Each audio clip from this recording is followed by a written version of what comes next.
Beliau datang daripada Bukhara, daripada Bukhara atau di Samarkand, pergi ke Khurasan dekat Iran.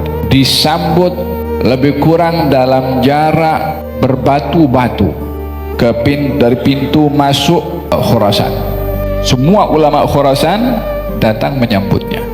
Sampai di Khurasan, majlis dan halaqah Al-Imam Al-Bukhari paling ramai daripada halaqah-halaqah ulama yang lainnya, sehingga ulama yang lain jealous. Cemburu bukan kepada orang biasa, ulama pun cemburu juga. Sukar orang akan selamat daripada sifat jealous yang menjadi sebab Al-Imam Al-Bukhari pada akhirnya dihalau, diusir, dihina. Itu ulama-ulama juga yang hasad, yang dengki. Apa upaya untuk mendiskriminasikan atau mengucilkan Al-Imam Bukhari? Soalan mengenai Al-Quran makhluk atau bukan makhluk. Soalan itu ditanya kepada Al-Imam Bukhari, bukan orang nak tahu. Orang memang dah tahu, tapi nak menyudutkan, soalan nak memojokkan, soalan nak memerangkap Al-Imam Al-Bukhari. Ketika ia menafikan kalau Quran itu bukan makhluk, maka di situ dia dihujat, dilaporkan kepada penguasa. Akhirnya malam itu juga datang arahan daripada gubernur di Khurasan memerintahkan untuk menghalau Al-Imam Al-Bukhari daripada Khurasan. Tahukah Al-Imam Bukhari ketika dihalau berapa ramai yang menemani Al-Imam Al-Bukhari untuk keluar daripada Khurasan? Seorang saja. Masa datang itu berbatu-batu orang sambut. Masa dihalau hanya seorang saja yang menemani, yang lain takut. Ini ahli hadis yang kita kaji hari-hari hadisnya ini. Keluar daripada Khurasan masuk ke Samarkand, singgah secara senyap-senyap di rumah salah seorang daripada keluarganya. Berita sampai, hantarkan tenteranya pergi ke tempat keluarga Imam Al-Bukhari. Halau juga dia malam ini juga. Bila dihalau malam hari raya Idul Fitri, katanya biarlah esok nak solat aku, lepas tu solat aku balik, aku keluar. Malam ni juga, malam tu juga, malam hari raya dihalau, keluar di perjalanan meninggal dunia. Seperti berlaku fitnah khalqil Quran. Ketika fitnah berlaku, isu namanya isu khalqul Quran. Quran ini makhluk atau bukan makhluk. Di zamannya Al-Ma'mun, anaknya Harun Ar-Rasyid. Jadi kecoh, satu Baghdad, satu di seluruh kepimpinan khilafah Abbasiyah. Yang kata Quran makhluk, dia selamat. Yang kata Quran bukan makhluk, dia kena pancung.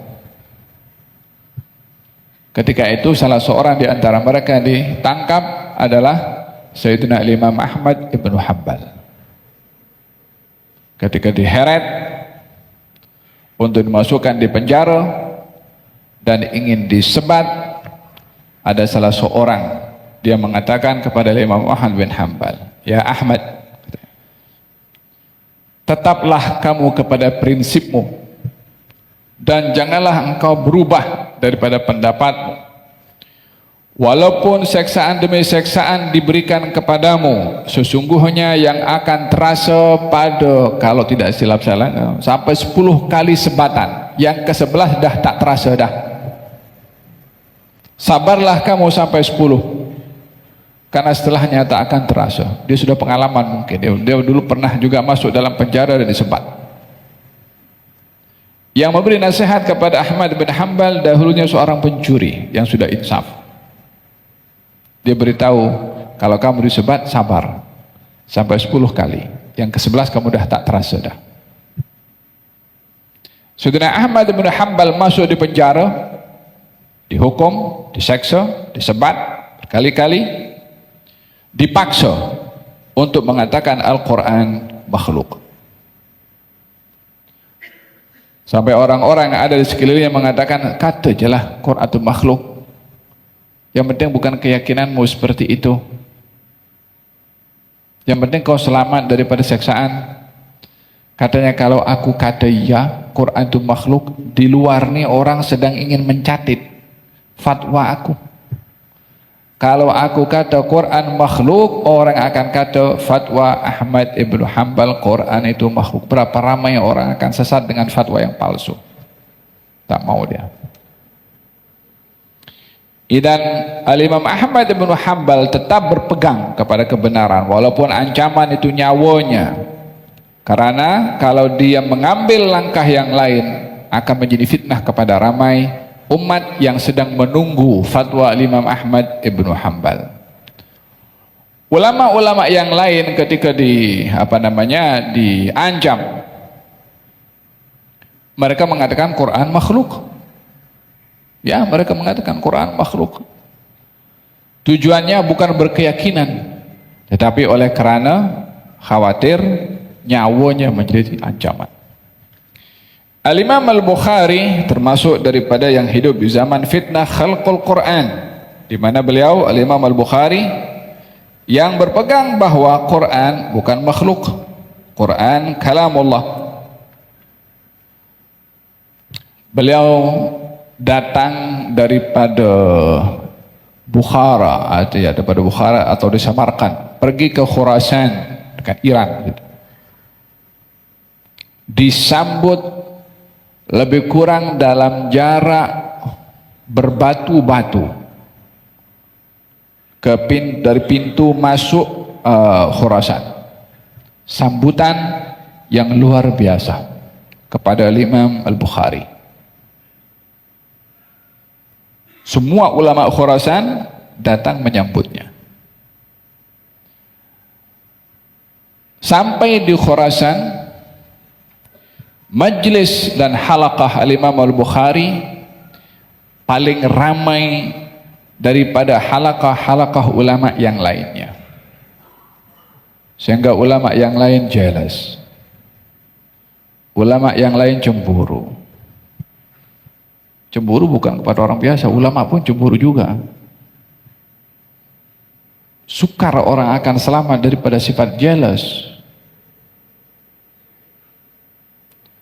Yang menjadi sebab Al-Imam Al-Bukhari pada akhirnya dihalau, diusir, dihina, itu ulama-ulama juga.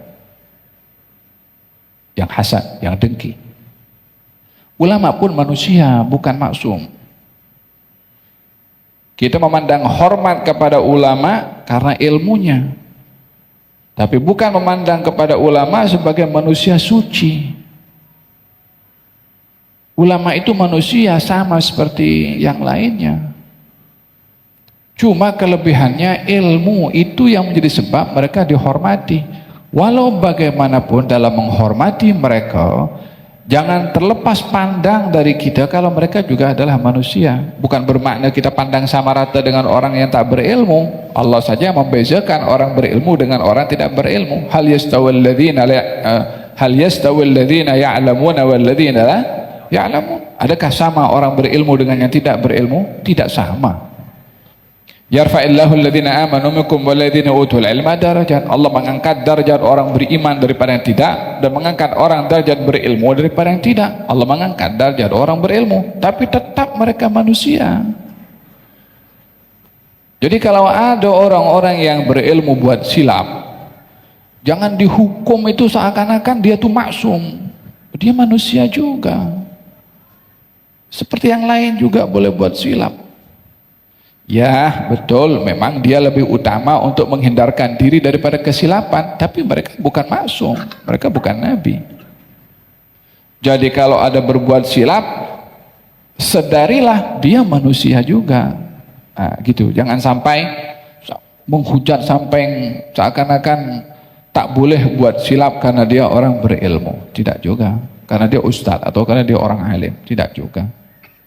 Salah tetap salah, cuma jangan sampai dihukum kesalahan itu seakan-akan dia tak boleh berbuat salah karena ustadz. Tidak mungkin, ustadz pun manusia juga. Dan kita pergi kemana tadi ya? Al-Imam Al-Bukhari, barakallahu fiik, Allah pening kita. Karena hasad dengki yang ada sehingga halaqah Imam Bukhari itu ramai.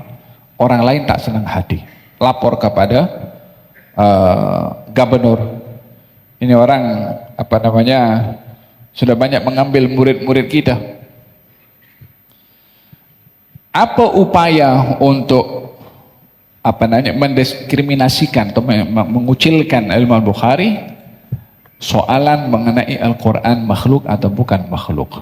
Soalan itu ditanya kepada Imam Bukhari, bukan orang nak tahu. Orang memang dah tahu, tapi nak menyudutkan, soalan nak memojokkan, soalan nak memerangkap Imam Al-Bukhari. Ketika ia menafikan kalau Quran itu bukan makhluk, maka di situ dia dihujat, dilaporkan kepada penguasa. Akhirnya malam itu juga datang arahan daripada gubernur di Khurasan memerintahkan untuk menghalau Al-Imam Al-Bukhari daripada Khurasan. Tahukah Imam Bukhari ketika dihalau berapa ramai yang menemani Al-Imam Al-Bukhari untuk keluar daripada Khurasan? Seorang saja. Masa datang itu berbatu-batu orang sambut. Masa dihalau hanya seorang saja yang menemani, yang lain takut. Pergi ke Samarkand daripada Khurasan dengan membawa kitab-kitabnya semua.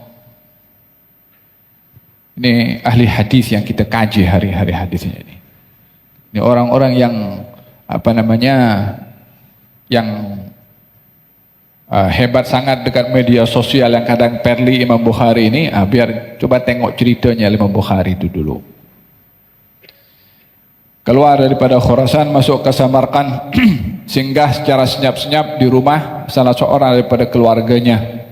Berita sampai, itu wali gubernur dekat Khurasan dah hantarkan surat kepada gubernur dekat Samarkand.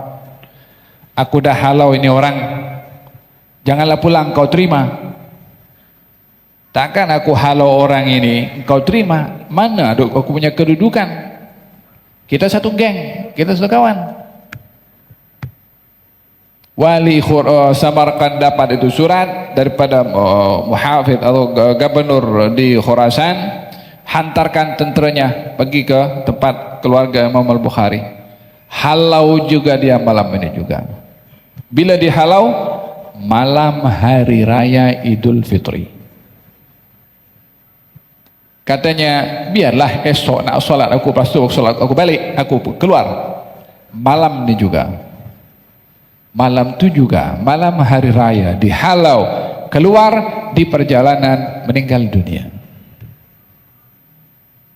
Ini yang kita baca hadis Bukhari ini. Mana yang halau Imam Bukhari itu? Siapa namanya? Kita tak kenal. Siapa berkuasa zaman Imam Bukhari? Tak disebut pun. Bukharinya hingga hari ini namanya harum. Orangnya boleh pergi, nama tak hilang. Orang boleh pergi, peninggalannya tidak hilang sampai sekarang. Itu yang seksa Imam Bukhari, yang halau. Pengawal petugasnya yang halau itu mana dia? Yang jealous semua mana dia? Tak ada. Tak ada sebutan pun. Demikian Allah bila ingin mengangkat seseorang dan menjatuhkan orang. Hadza keadaan situasi fitnah yang terjadi. Ada orang terang-terang mempertahankan. Ada orang yang mengambil berpura-pura situasi yang menentukan yang mana lebih utama. Nah. Rabbal alamin ya Rahmanu ya Rahim salli Rabbi wa sallim ala khairil